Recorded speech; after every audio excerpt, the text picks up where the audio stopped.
Jalen Hurts the most hated man in the NFL this season. Wasn't always this way, but this season he's the most hated man in the NFL. What is it about the good brother Jalen Hurts that attracts so much negative attention?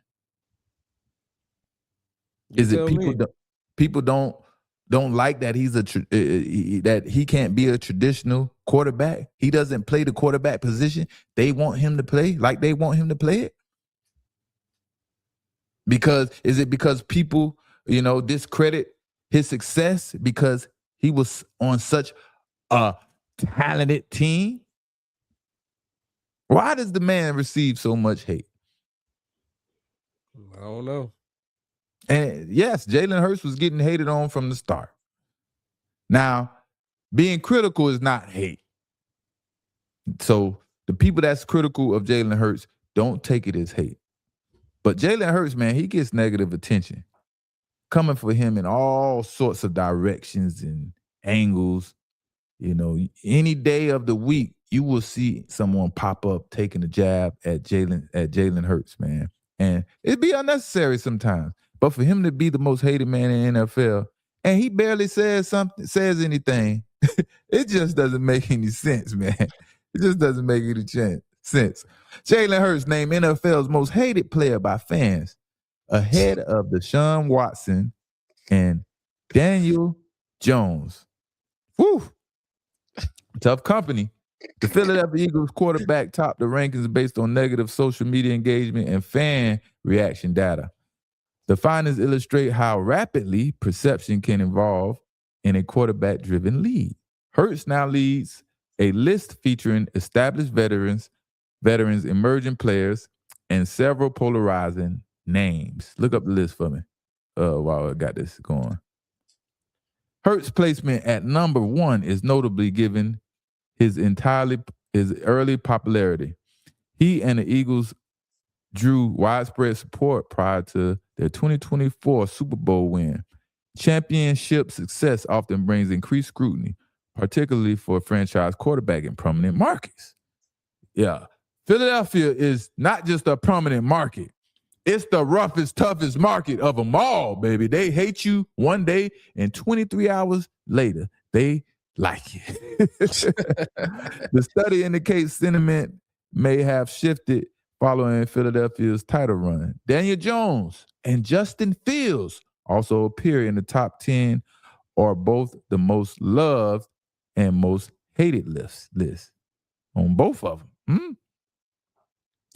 Their dual presence highlights how quarterbacks can generate strong approval and criticism at the same time. Deshaun Watson's inclusion near the top further demonstrates how divisive figures continue to drive conversation. In today's NFL, visibility and narrative influence fans' sentiment as much as field performance. Yeah, that's true. That's true. But what is it? I mean, you got Daniel Jones. You got Justin Fields. You mean to tell me Jalen Hurts is hated worse than just those two individuals? Who else is on the list, my brother? You got the kicker from Washington, Jake Moody. You got he missed so many field goals this season. Jeez, of course Luther Burden from the Chicago Bears, Anthony Richardson. Anthony Richardson, I could see him at the top of the list, even though he's not really social media engaging and causes the ruckus. It's just how people perceive him on the football field. Who else you got? You got Cole Strange from Miami, Mike Brown from Tennessee. You got, of course, Daniel Jones, Deshaun Watson, Justin Fields. Yeah. You said those already. Yeah. And Tariq Stevenson from Washington as well. From Chicago. But to put, I'm surprised Tariq Woolen isn't on there, but he's probably so far on the West Coast, it's not as popular to put him on there. But they actually got Joe Burrow at 15. Yeah. Just the fans, man, having fun. But like a popularity contest, right? It's like the more popular you are, we're going to put you in the most hated if you ain't having no success this season. But what is it about the brother, man? His playing style? Is it that he's too quiet? I don't know, man. Is it that he played for the Philadelphia Eagles? I don't know what it is, but if you see if anybody like NFL or certain pages post something about Jalen Hurts, he just go read the comments. All the comments be like, "Man, he trash. He should he should be working at McDonald's. This. I be like, damn, Bro, the year they be going before crazy. that, the year before this year, he was just the most popular guy in the NFL. He was just ranked number 1 the year they won the Super Bowl and had all that success. Everyone was on Jalen Hurts nuts. What's so funny? I was literally talking about this last night, and we like everybody talking about how Jalen Hurts had a bad year. He had the most touchdown passes of his career this year. Like a lot of people don't realize that. Yeah, he had his most touchdown passes this year, but it was like such a bad year. Right. They're looking at the total overall productivity of the offense, right? And then they want to blame him and criticize him and make the offensive struggles be all of his fault. No running game, not too much going on in the passing game.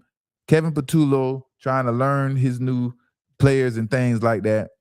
And he takes all the blame. Yeah, we heard Kevin Patullo. He's like went from number 1 offense or top 5 offense in the NFL to basically sugar the shit. Right. So now he has to take all the blame. We seen Kevin Patullo in the interview. They asked him like him running against bad fronts. He be like, "We just run it to run it." Like we all saw that video of him saying that. So that's something he had to deal with. Yeah. Also, I've learned, like I said, y'all hear me say it on Say What Needs to Be Said all the time. I took the Tupac approach. You know, all I want the money, get the fame. I'm a simple man. That means basically staying out of the way and being quiet. But what I've learned taking that approach, staying quiet, only give critics the chance to control whatever narrative they like to push forward. So that is exactly what's happened with Jalen Hurts. Everybody's dying for him to talk more and things like that. But until then, they're controlling the narrative because he just sits back and smiles. No one can really get him out of character. No one can make him blow up and start having a rant and talking trash about his teammates and coaches and things like that. So that bothers people. When people can't control you with your emotions and try and get a reaction out of you by whatever they're trying to do, that really bothers people because people are used to having control over people by situations just like that. You know, and you see them back looking clean, smiling, whether it's a good day or a bad day, and that hurts people's feelings. It's the same way. It's the same thing with Shador, man. Just a confident man being confident about what he do is like a problem. Like if Shador go up there and say something confident, like I'm gonna do this, it's like everybody wants to say something negative. Same thing with Jalen. Jalen would be confident about something. It's like, what you confident for? You can't do that. You know what I mean? They don't like seeing a confident black man.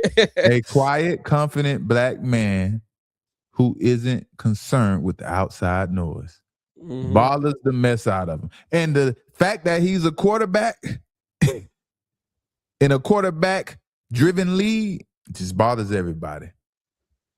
Keep winning Super Bowls, man, and watch how much more hate, man, you continue to receive. That's all I could tell you. Just keep winning those Super Bowls, baby.